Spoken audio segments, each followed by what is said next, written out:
Now let's move on to the grass, to these grass blades. So I'm simply going to grab a rectangle tool, and let me just maybe zoom in real close, and I'm going to create a nice rectangle that is going to look something like so. Now with the direct selection tool, I'm going to select these two top anchor points on the left and the right. I'm going to press the S key on the keyboard and then enter, and I'm going to scale these guys down uniformly all the way to 0%. And if you can remember how we made our stem look like, well, something like this, well, this is actually the same technique. So I'm simply going to press OK. And I'm going to give this guy this nice green color, just like so. Now, what I want to do right now is I want to move this guy to the right and simply clone it. So I'm holding down both Shift and the Alt keys, just like so. And I'm going to make it a bit darker. So I'm going to go to my color panel, and I'm simply going to add some black color to my blade. I think this should be fine. Now, I'm going to move it all the way to the bottom of the stack, let's call it like that. So I'm simply going to press Ctrl Shift plus left bracket on my keyboard, and I think that this guy should be smaller. So I'm simply going to make it smaller to something like this, maybe just a bit bigger. Something like that should be fine. Now maybe I will bring this guy a bit to the right. Okay, this should be fine.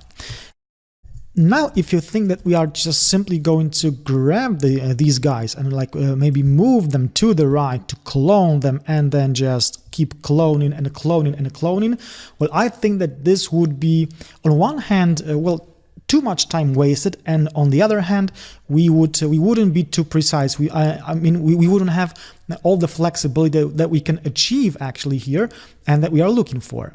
So I'm simply going to delete these guys. Maybe I will make this guy just a bit narrower, just a touch, something like that. This should be fine.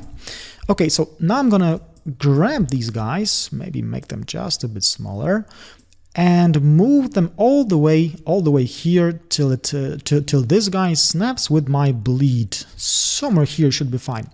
Now I'm going to create a group out of these guys. I'm simply going to press Ctrl G on my keyboard. Let me just zoom out.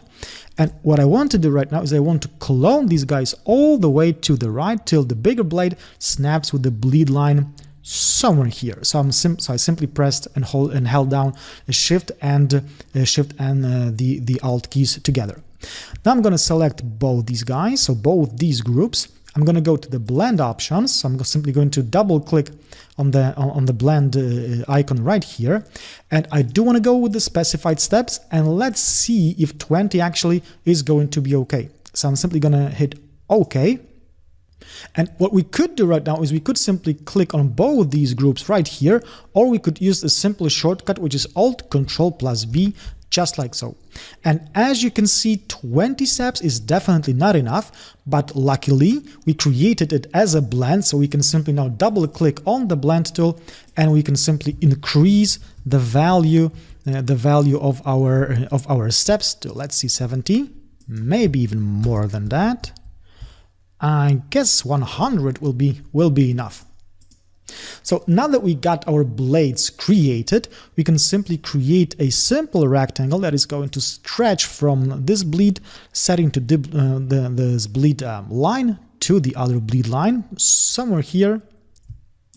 And just like that, we got our grass created. Okay, so this is how easily we can create a grass effect using the blend tool and some simple transformations.